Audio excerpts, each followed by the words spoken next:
there's resources to do that. So in engaging in this or embarking on this part of the journey, and any time that this happens in our business where we have that sort of very stark shift into an upper level that we don't understand, is so incredibly vulnerable. And so when we're doing that as spiritual teachers, we have to address that within ourselves.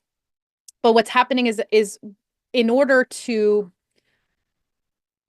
teach, in order to share the wisdom that we have, there's this perception that we need to be put together.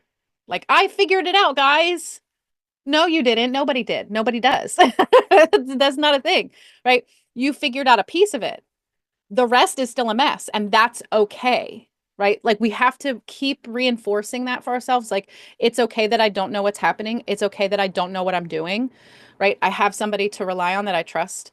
And part of that is the universe. I know that the universe sent me somebody who is going to be trustworthy and going to help me out. And I'm going to rely on that. I'm going to lean on that. Okay. And I do believe that the connection is divine. I can feel that. So I don't have to question that part. So when we question that part about ourselves, that's when we get derailed. I believe it's a natural piece of this, though. So prior to this happening, prior to this sort of new level of business practice, I knew the rails, I knew the pathway, I was very good at it.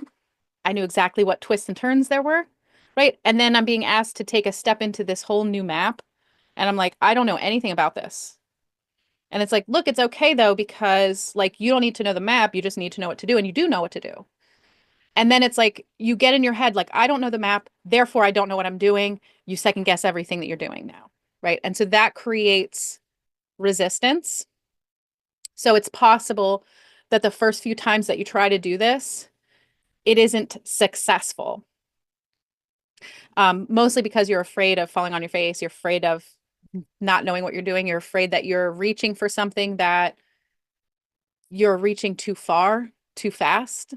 That's kind of what it felt like to me a little bit. Like, I feel like sometimes I would feel like, no, this is so right. I feel it in the alignment. Like, this is definitely right. And then the very next day I would feel like maybe I'm reaching too high. You know, maybe I'm reaching out of my depth here. And maybe this isn't really right for me. And then the very next day, you're like, oh, that was weird that I thought that. No, everything's fine. And it's sort of like this roller coaster for a little while until it evens out. And then you're like, okay, I know, okay, I'm good. The parts that I need to know about what we're doing, I'm going to learn them. I'm going to learn them eventually. I will. I can't know everything right away. And so the best thing for us to do in those moments is to reinforce ourselves in our sense of spirituality and where our trust is. My trust is not in my ability to figure it out. My trust is in the universe. My trust is in my higher self. My trust is that I am in alignment and it's going where I need it to go, right? Reinforcing faith in what you're doing, even though the reality, the lived experience doesn't look like you expected it to look, and giving room and grace for the learning experience, which can feel like rumble strips. It feels like a rough road. It almost feels like you're out of alignment because of the natural resistance that you experience is a very similar feeling to what out of alignment felt like before when I knew what I was doing. That's where the questioning comes from. Oh my gosh. And so then you can't tell, am I in alignment or am I not in alignment? I don't know. And that's why you have to default back into your own spirituality. You really have to, like, spiritual teachers, you got to, like, if you're starting a new thing, you have to meditate. You have to meditate. You have to reconnect. You have to ask. You have to give yourself grace and you have to pause. You need rest, lots and lots of rest. That's why I was getting so many freaking headaches. That's why I got sick. I wasn't giving myself a chance to say, like, whoa, let me chill here for a second and figure out what the hell's happening.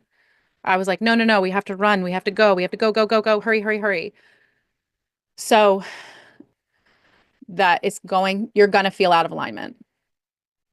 And that you have to ask to reconnect with that alignment more often than you normally would. Yeah, because I feel that, like, if tomorrow tomorrow I might feel like shit again. And then all I have to do is just ask, like, help me feel my alignment, help me know my alignment, like what is aligned for me. And it's not even about, like, because for the spiritual teacher, we're so connected in with our desire. I know exactly what I want. I'm not confused about that at all. So for the average person, they do have to reconnect with their desire. I don't. What I have to do, what it would be beneficial for me, is to reconnect in with the universe, that I'm pointed in the direction of my desire, like that I actually am going that way.